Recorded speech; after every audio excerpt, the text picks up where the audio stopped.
Bonjour Monsieur Arménie, enchanté de vous recevoir pour célébrer ce trophée de l'innovation dans la catégorie machine-outil qu'a remporté Tornos avec la machine Swiss Tech. Swiss XT, oui. Voilà. Et donc, on vous reçoit ici. Si vous pouvez vous présenter d'abord et présenter la société Tornos. Oui, bonjour à tous, avec grand plaisir. Donc c'est déjà un plaisir et un honneur d'être ici, de représenter l'entreprise Tornos. Je travaille depuis 30 ans pour l'entreprise Tornos France. Nous sommes implantés au cœur de la vallée de l'Arve. Tornos est une entreprise qui est plus que centenaire, puisque l'entreprise a été fondée en 1880.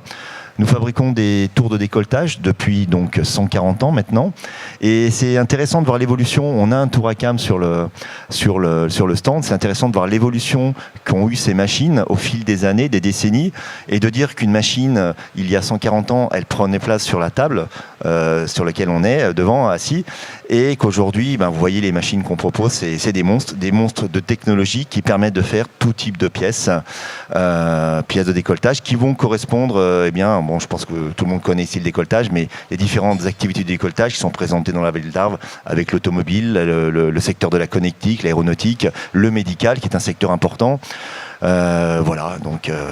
Et Tornos est un client, un exposant du Cimodec de longue date, parce que vous étiez là au début pratiquement du Cimodec, il y a 70 ans. Absolument. Et je n'étais pas là.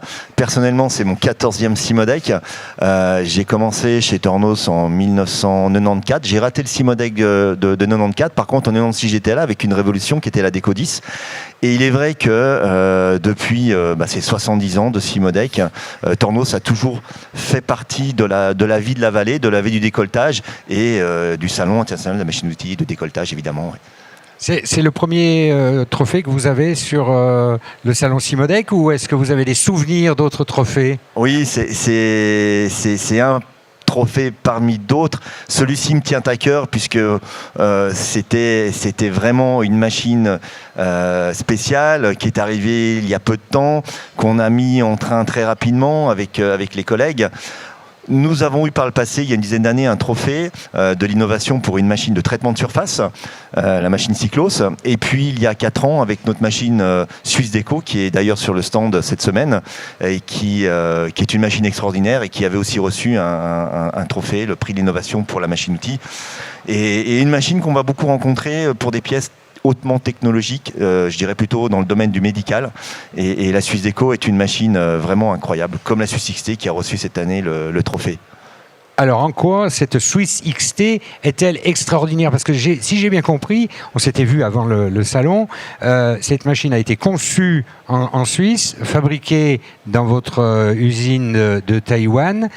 Vous faites un rapport entre les montagnes de Taïwan, les montagnes de Suisse, les montagnes des Alpes françaises.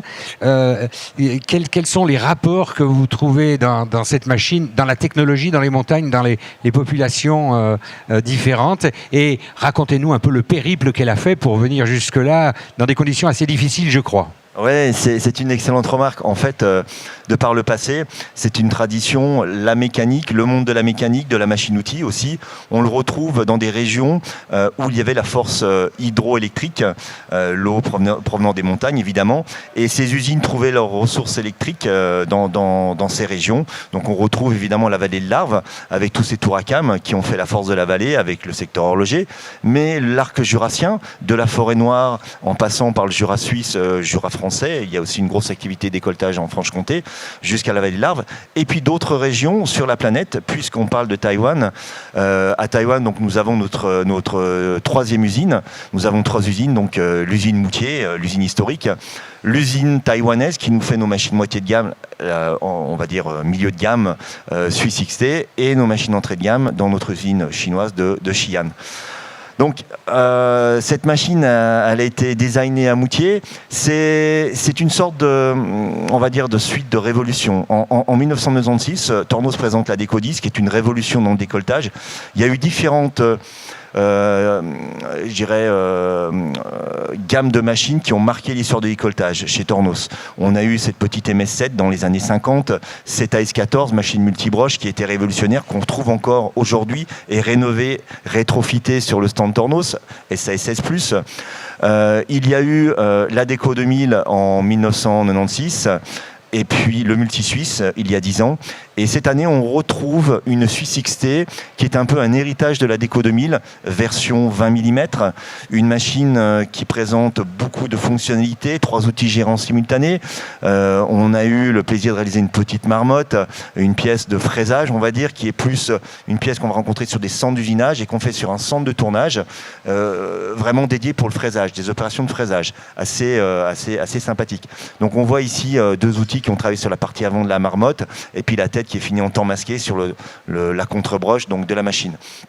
Donc cette machine Swiss XT, elle suit une logique, une évolution Déco 2000. Nos machines Déco 2000 étaient une révolution il y a 30 ans maintenant. Et aujourd'hui, on arrive avec des machines plus modernes, plus capables, aussi avec une ouverture sur le public qu'on a aujourd'hui. La profession du décolletage, comme beaucoup de professions, subit une pénurie au niveau des compétences, au niveau des candidats. Et c'est le genre de machine, le genre de technologie qui va redonner envie à nos jeunes de venir dans ce métier, dans cette industrie mécanique qui est un peu en perte de vitesse malheureusement. Ça devrait, c'est une manifestation comme le Cimodec devrait susciter des vocations. Et pour moi, c'était un souhait, il y a une dizaine d'années, de dire le samedi, c'était bien parce qu'on avait les familles qui venaient avec les enfants. Les enfants voyaient ces machines, voyaient ces pièces qui sortaient toutes chaudes de la machine. Elles ne sortaient pas du four, mais de la machine qui usinait la pièce. Et moi, je me rappelle de mon gamin qui avait des étoiles dans les yeux en voyant cette pièce décolletée sur la machine. Et aujourd'hui, il est en mécanique, en école d'ingénieur en mécanique. Donc, quelque part, c'est aussi orienter sa vocation de mécanicien.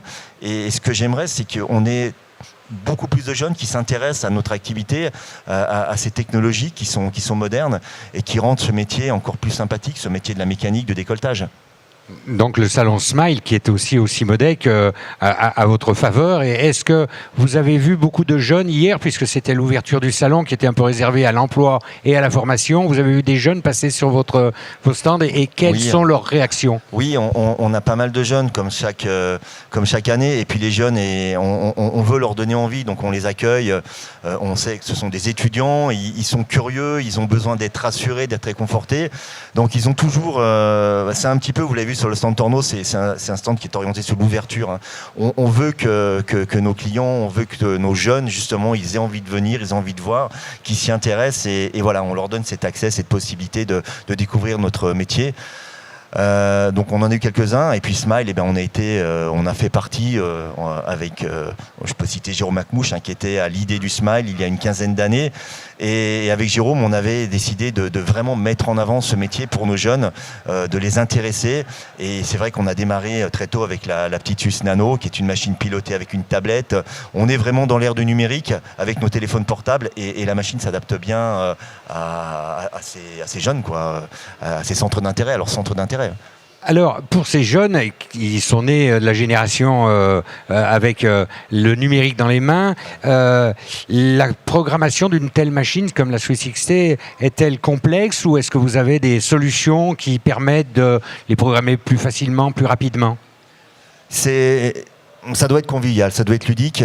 Le but, on va dire, pour Tornos aujourd'hui, c'est de baisser le niveau, on va dire, il faut que ce soit vraiment intuitif. Et on essaye d'apporter, de mettre à la disposition de tous ces nouvelles technologies. En gros, l'idée, c'est de mettre un pâtissier, un boulanger sur nos décolleteuses. Donc on a un logiciel qui va permettre à ces personnes de programmer en toute convivialité, en toute sécurité, nos machines avec 2 outils, 3 outils, 4 outils gérants simultanés, ou même les tours multibroches. Et ça, c'est une culture maison chez Tornos. Depuis 35 ans, 40 ans, nous faisons des tours à commande numérique, et on a toujours proposé ces logiciels pour accompagner nos clients dans la mise en œuvre de ces machines-outils. Il y a 40 ans, on avait des machines avec 2 axes. Aujourd'hui, nous avons des machines avec plus de 20 axes numériques. Et ça se programme en toute convivialité grâce à ces logiciels qui sont ouverts sur la jeunesse. Hein. Ça, c'est très très important, bien sûr. Et est-ce qu'aujourd'hui, on est dans une période de pénurie d'énergie, est-ce que les tendances futures pour le développement de vos machines va vers une amélioration de l'environnement, une baisse des consommations? Quelles sont ces tendances qui vont se dessiner dans les quelques années à venir? Oui, c'est certain. On a connu la crise de l'électricité il y a un an et on a vu les tarifs s'envoler. Donc il était important pour nous d'apporter des solutions pour nos clients qui soient économiques. On va parler bien sûr de développement durable, d'écologie, de diminution de consommation d'énergie. Et on le voit, on a des petites machines orientées pour l'horlogerie, le secteur horloger, nos machines nano, la gamme nano, qui est vraiment très très peu consommatrice d'énergie. Donc c'est plus facile de le faire sur une petite machine, mais il est vrai que sur une grosse machine aussi, aujourd'hui, on regarde pour que tout ce qui consommait de l'énergie, si on prend l'exemple d'une pompe haute pression, un ensemble de groupes haute pression, on va avoir de la haute pression, on va peut-être devoir mettre un frigo pour descendre les calories qui sont générées par la compression de l'huile hydraulique, etc. Eh bien, on va mettre des pompes avec des verdeurs de fréquence pour que la pompe tourne à la bonne vitesse, pour avoir la bonne pression sur l'outil, et tout ça piloté par un automate qui permet de dire à tel endroit je veux telle pression. Et c'est pas la peine de faire tourner une pompe plein pot, comme on le faisait il y a encore 2 ou 3 ans en arrière, où on allait consommer de l'énergie pour rien quelque part. Alors, le but aussi, c'est d'apporter ces technologies qui sont plus économiques en termes de consommation d'énergie, mais aussi avec un budget, on va dire, qui soit raisonnable. On ne peut pas proposer des solutions à des centaines de milliers d'euros. Si la pièce ne paye pas l'équipement, le moyen, on a aussi perdu la bataille. On doit rendre accessible aussi financièrement, économiquement, ces installations, ces matériels. Alors tout est regardé.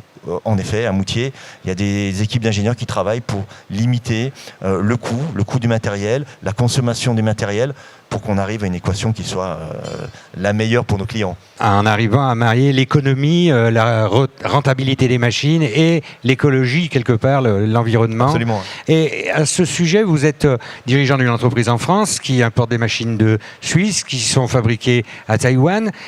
Comment se situent tous ces pays justement dans cette avancée vers une amélioration de l'environnement? Est-ce que la France est plutôt bien placée? Est-ce qu'il y a encore des efforts à faire? Est-ce que les entreprises françaises sont conscientes du fait qu'il faille faire des efforts pour améliorer l'environnement? Ouais, alors sur les entreprises, donc de ce que je connais, donc je serai dans 10 jours dans nos usines taïwanaises et chinoises. On va inaugurer justement une nouvelle usine à Taïwan.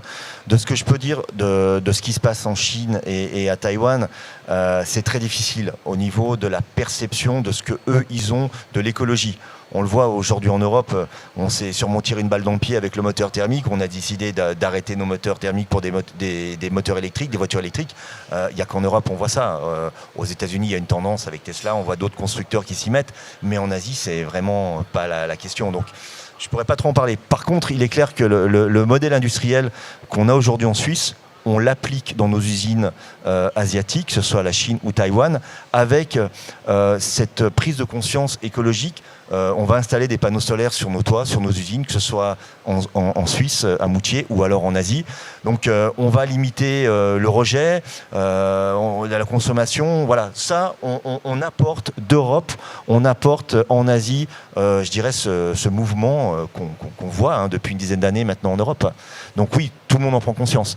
Après, je ne sais pas si ça se généralise sur ces marchés-là. Ouais, donc le fait que dans les trophées on ait introduit une dimension RSE, oui, c'est plutôt dans l'air du temps. Absolument, et complètement. Ouais. Alors pour terminer sur votre participation au Cimodec, depuis tant d'années, c'est les 70 ans du Cimodec aujourd'hui.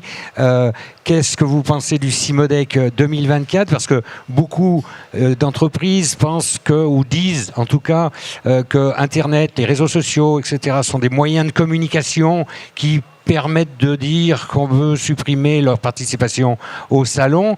Vous êtes toujours là. Pourquoi? Et qu'est-ce que le salon Cimodec vous apporte? Moi, j'ai envie de dire, les hommes vendent aux hommes.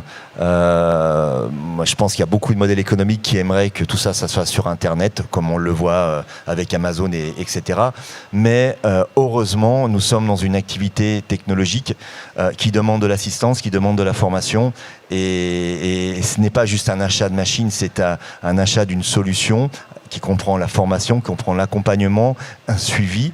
Et tout ça, c'est des hommes, c'est une histoire d'hommes. Donc le Cimodec, évidemment que il est super important pour la vallée, pour son économie. C'est la fête du décolletage, évidemment. On va pas se voler la face. Les gens sont contents de sortir leurs ateliers, de venir ici, de se retrouver. J'ai retrouvé mon ancien patron qui est venu avec sa bande de copains. Et ça fait partie du Cimodec, c'est l'héritage. Et c'est super important de le perpétuer. Ce que j'ai remarqué cette année sur le Cimodec, il y a vraiment une prise de conscience de beaucoup de choses. Et ça, c'est super important. On laisse l'homme au centre des débats et après, il y a tout ce qui va autour. Le marketing, la communication. Voilà, ça fait partie aussi du business. Mais non, sincèrement, on n'est pas prêt de vendre des machines sur Internet. Écoutez, je vous remercie beaucoup pour ces réponses. Et puis encore félicitations pour votre trophée. Et puis Merci je vous souhaite beaucoup. un très Ça bon fait un salon. plaisir. Eh bien, c'est bien parti. Merci beaucoup.